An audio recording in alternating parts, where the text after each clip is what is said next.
L'auriculothérapie est utilisée pour soulager les malades. Pour qui? Dans quel cadre? On en parle tout de suite avec mes invités.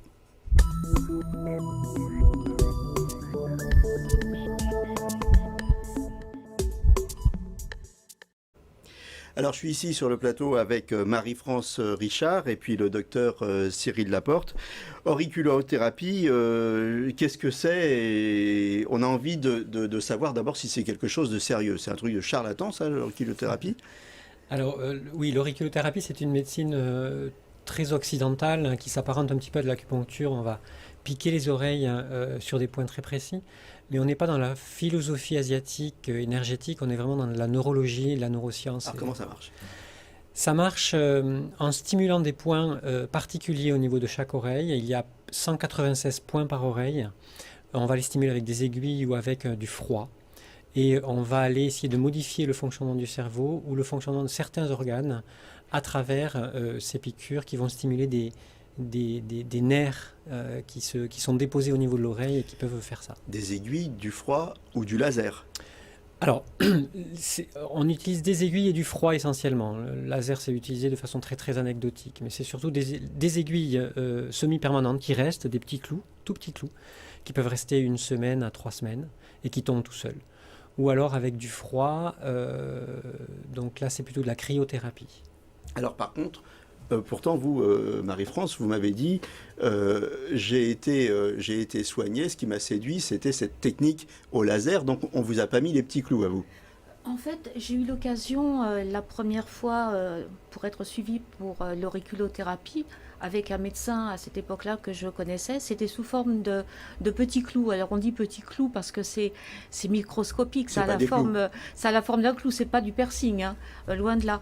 Mais ça fait quelques petits millimètres. Et en fait, j'ai eu l'occasion de connaître cette façon d'être soignée.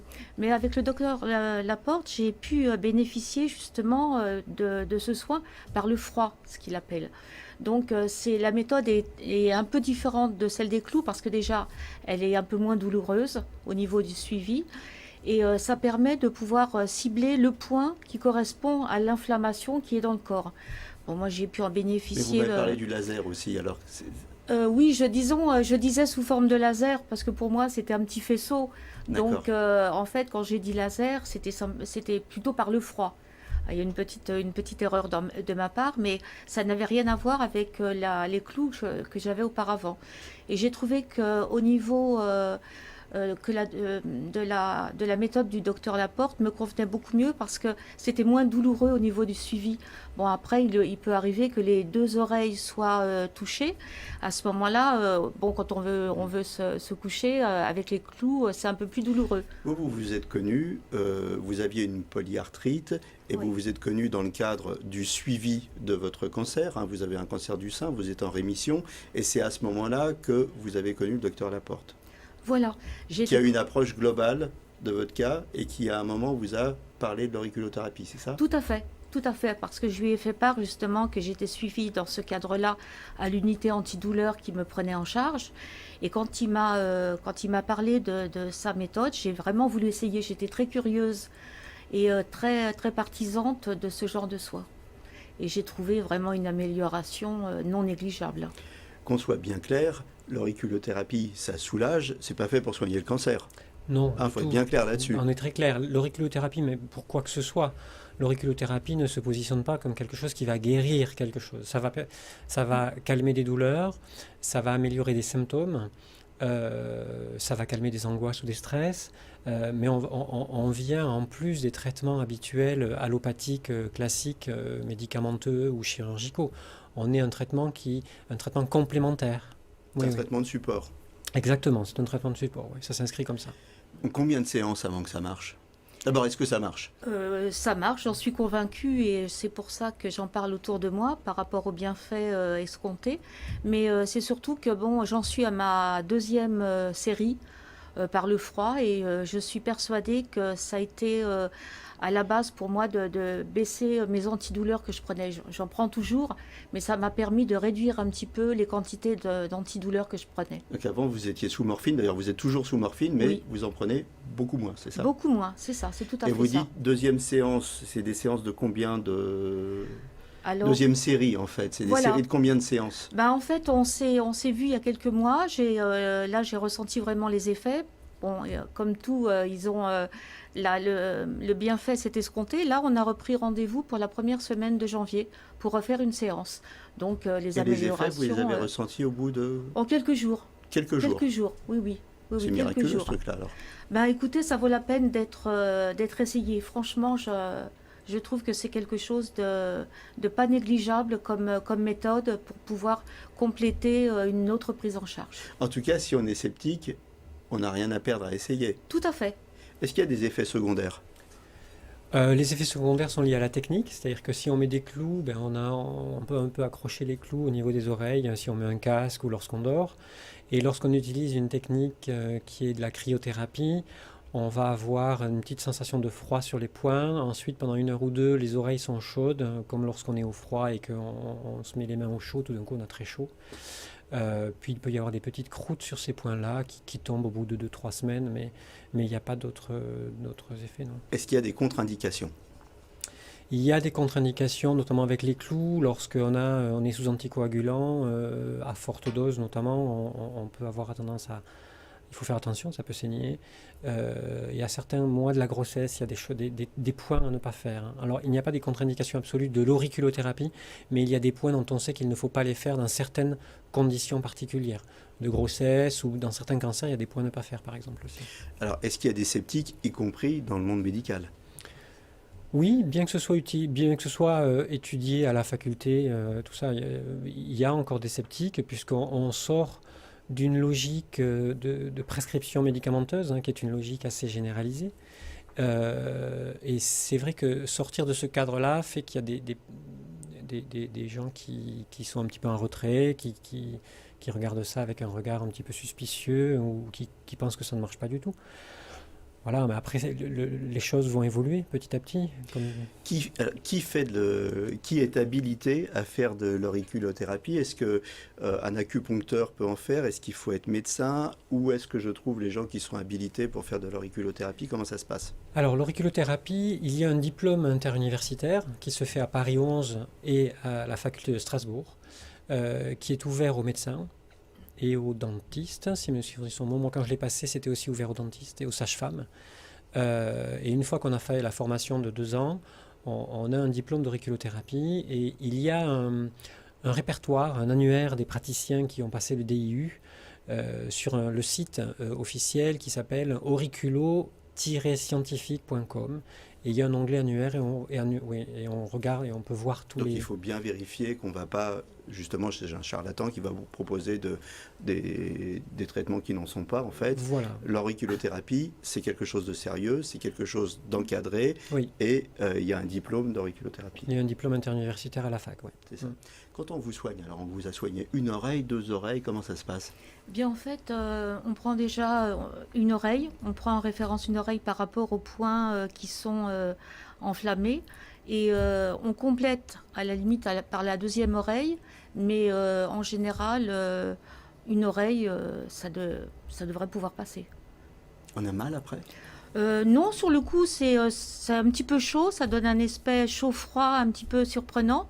Mais non, pas du tout, hein. Il n'y a pas de problème. Quand on s'endort, ensuite, ça frotte contre l'oreiller, ça irrite, ça... Bien justement, c'est beaucoup plus confortable par le froid que ça ne l'était par les clous. Les clous, comme on le disait tout à l'heure, quand on va pour se coucher et mettre la tête sur l'oreiller, c'est un peu plus sensible, un peu plus douloureux, puisque justement, ça touche des points qui sont inflammés. Donc, il peut arriver que ça saignote un petit peu. Donc, c'est beaucoup plus confortable par le froid. Alors, dites-moi, les clous, c'est traumatisant, ça, faut trouver un autre nom. On ne dit pas aux gens, on va vous mettre des clous dans l'oreille. Alors, ils sont comment, ces petits clous, en fait? C'est des petits implants, c'est quoi? C'est comme des piercings, c'est plus petit? C'est plus petit, c'est en encore fait plus petit qu'un piercing? Oui. Bon. Le terme médical... C'est comme un plomb de chasse.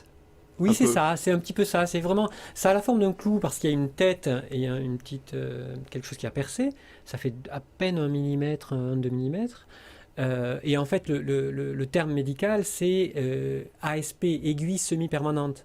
Mais on dit clou parce que ça parle un petit peu plus, ça a cette forme-là. Mais effectivement, la tête de l'ASP, elle fait à peine 1 millimètre et ça brille un petit peu. Il faut vraiment poser les yeux dessus pour le voir. Comment ça se pose? Alors, c'est dans une sorte de petit injecteur en plastique. C'est à l'extrémité de l'injecteur en plastique. Et sur l'autre extrémité, on appuie avec le pouce.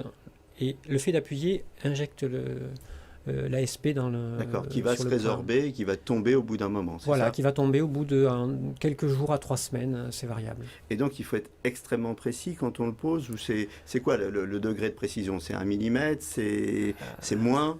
Il y a des zones de l'oreille où il y a tellement de points concentrés qu'il faut vraiment être très précis, on va dire à 2 mm à peu près. 1-2 Il y a millimètres. des zones Mais de comment vous l'oreille. faites? Parce qu'une oreille, c'est une forme tellement diverse d'un individu à un autre. Oui, grosso modo, on a à peu près tous les mêmes oreilles. Anatomiquement, on a à peu près tous les mêmes régions, on va dire, anatomiques au niveau de l'oreille.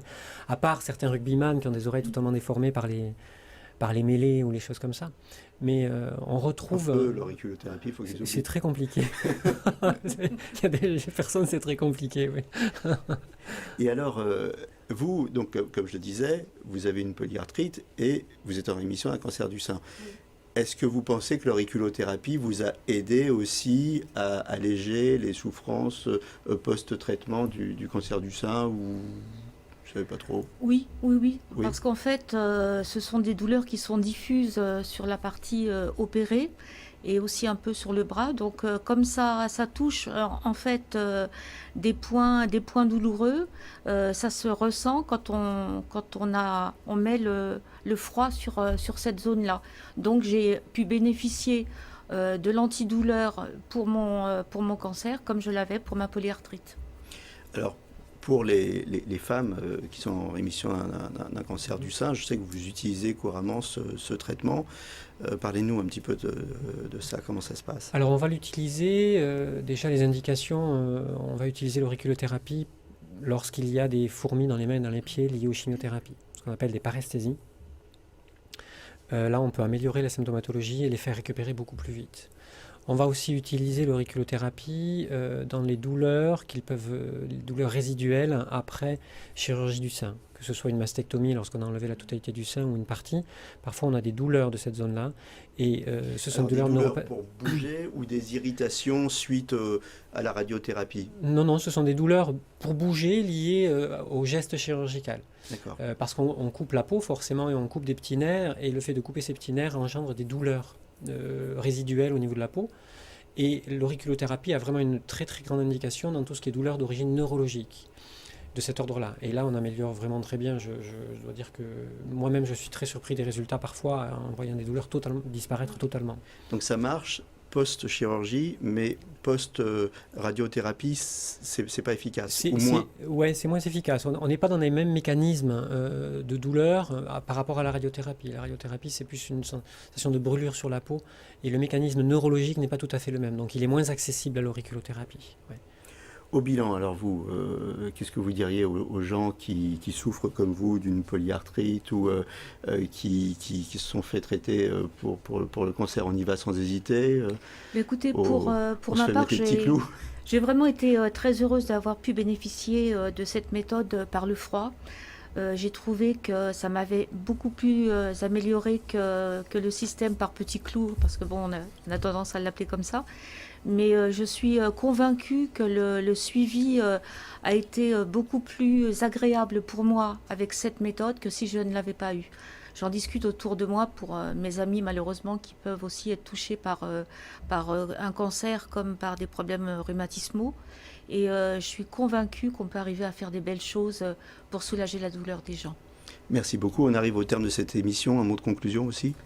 Oui, personnellement, j'ai trouvé intéressant de pouvoir développer cette technique-là avec le diplôme universitaire parce que ça m'a ouvert à des façons de traiter ou de m'occuper des patients un petit peu différentes qui permettent à la fois de mêler des traitements classiques et allopathiques et qui ont leur vraie place et pouvoir enrichir tout ça d'une approche un peu différente qui globalise la compréhension de l'humain. Merci à tous les deux. À bientôt sur le plateau de Capital Santé. D'ici là, portez-vous bien.